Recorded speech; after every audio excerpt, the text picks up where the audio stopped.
തുടങ്ങാം. Yes. ശരി, നിങ്ങളുടെ പുതിയ വിശേഷങ്ങൾ പറയൂ. അതായത് ഇപ്പൊ രണ്ടുപേരും ഒരുമിച്ച് അഭിനയിക്കുന്നു. ഇപ്പൊ ചേച്ചി അനിയന് ചേട്ടൻ അനിയനൊന്നുമില്ല. ഇപ്പൊ ഫുൾ വേറെ കുടുംബത്തിലൊരു അംഗമായി മാറിയിരിക്കുകയാണ്. അതെ, പാടാത്ത വൈകലി അത് നന്നായിട്ട് പോകുന്നു. ചേട്ടൻ പറയൂ, അതായത് ഒരുപാട് സീരിയലുകൾ ചെയ്തിട്ടുണ്ട്, ഇപ്പൊ ഇത് ചെയ്യുന്നു. അപ്പോൾ എന്തെങ്കിലും വ്യത്യസ്തമായിട്ടുള്ള ഒരു ക്യാരക്ടർ ആണോ ഇതിൽ പ്ലേ ചെയ്യുന്നത്? അതെയോ? അതെ, അത് പ്രധാനമായിട്ടും ത്രൂ ഔട്ട് അല്ലേ. അപ്പോൾ അതിൻ്റെ ഒരു കുടുംബത്തിലെ 7 പേര് 8 പേരിൽ ആ ഒരു ജ്യേഷ്ഠൻ ക്യാരക്ടറാണ്. ഒരുപാടുണ്ട്. ഇപ്പം എല്ലാം ജ്യേഷ്ഠനാണല്ലോ. നമ്മുടെ ഇതും കൂടെ നോക്കിയിട്ടായിരിക്കും. കണ്ടാൽ നല്ല പക്വതയുള്ള ഒരു ജ്യേഷ്ഠൻ. മമ്മൂക്കയ്ക്ക് ശേഷം ആര് എന്ന് ചോദിച്ചാൽ സീരിയലിലെ ഒരു മമ്മൂക്ക എന്ന് പറയാം. ഓ, സീരിയലിലെ മമ്മൂക്ക എന്നാ വിചാരം. ഞാൻ അത്യാവശ്യത്തിന് വർഷങ്ങൾ കുറേ ആയില്ല ഞാൻ ഈ ഫീൽഡിൽ വന്നിട്ട്. ഞാനൊരു 17 years ആവുന്നത്. ഒരു നല്ല എൻട്രി ആയിരുന്നു എനിക്ക് കിട്ടിയത്. എൻ്റെ മാനസപുത്രി എന്ന് പറഞ്ഞ സീരിയലിൽ ആദർശ് മേനോൻ.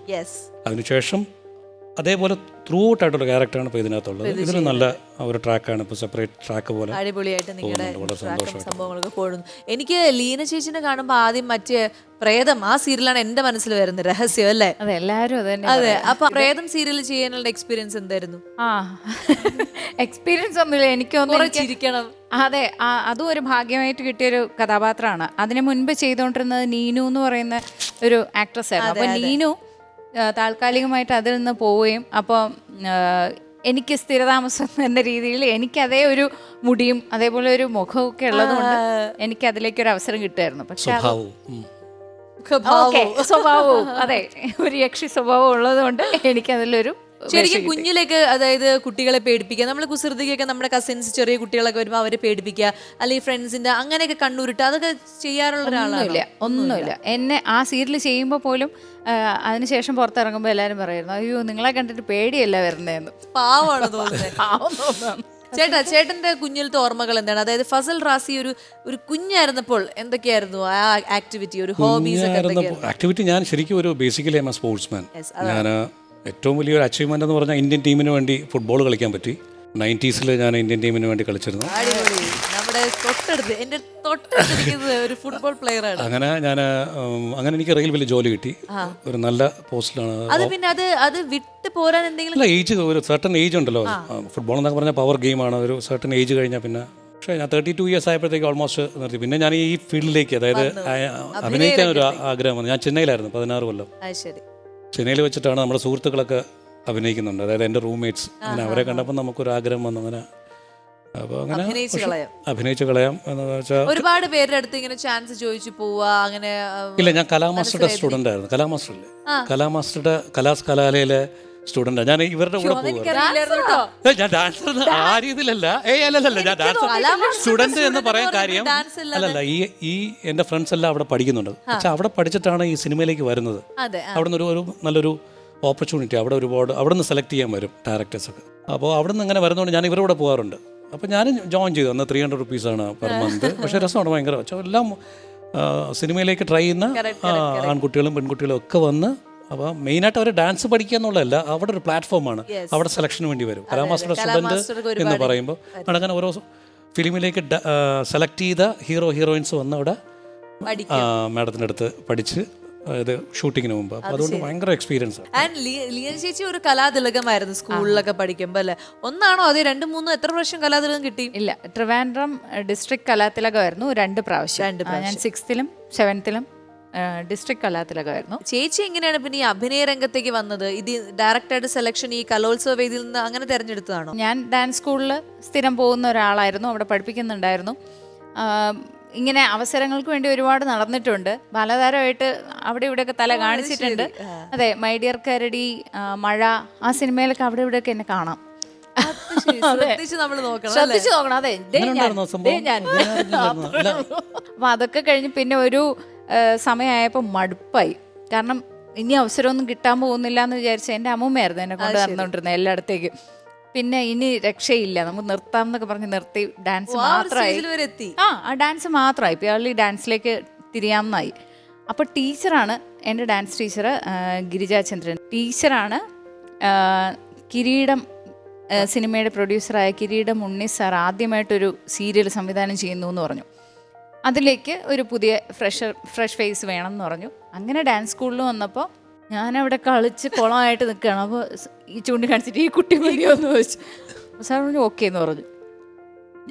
മറ്റേ അടിച്ചു മോനെ എന്നുള്ള രീതിയിൽ മനസ്സില്ല അങ്ങനെ കിട്ടിയതാണ്. അങ്ങനെയാണ് ആദ്യമായിട്ട് ദൂരദർശനില് നായികയായിട്ട് ഒരു സീരിയലായിരുന്നു. അപ്പൊ എന്താണ് നിങ്ങളുടെ ഒരു കുറച്ച് വിശേഷമൊക്കെ കേട്ട സ്ഥിതിക്ക് ഫസലിക്ക നല്ലൊരു പാട്ടുകാരനാന്നുള്ളത് എനിക്കറിയാം. അപ്പൊ നമുക്ക് എല്ലാവർക്കും വേണ്ടി പാട്ട് പാടാം, ഇഷ്ടമുള്ളൊരു പാട്ട്. ഓക്കെ.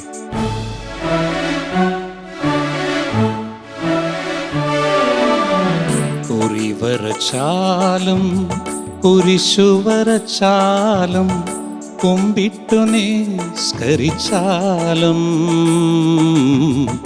കാണുന്നതും ഒന്ന് കേൾക്കുന്നതും ഒന്ന് കരുണാമയനാം ദൈവമെന്ന് ദൈവമെന്ന് ദൈവമെന്ന്.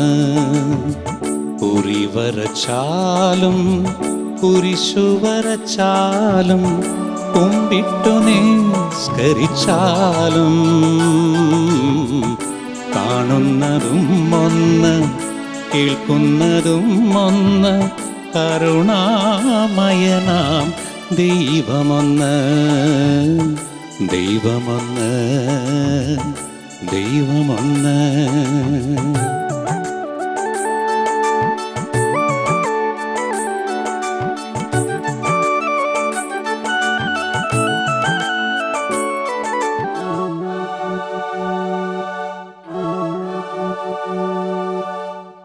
പമ്പസരസ്തടം ലോകമനോഹരം പങ്കിലമാക്കരുതേ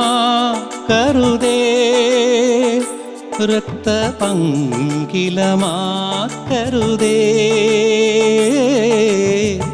പമ്പസരസ്തടം ലോകമനോഹരം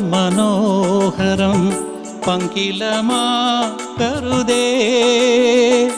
രക്തപങ്കിലമാക്കരുതേ.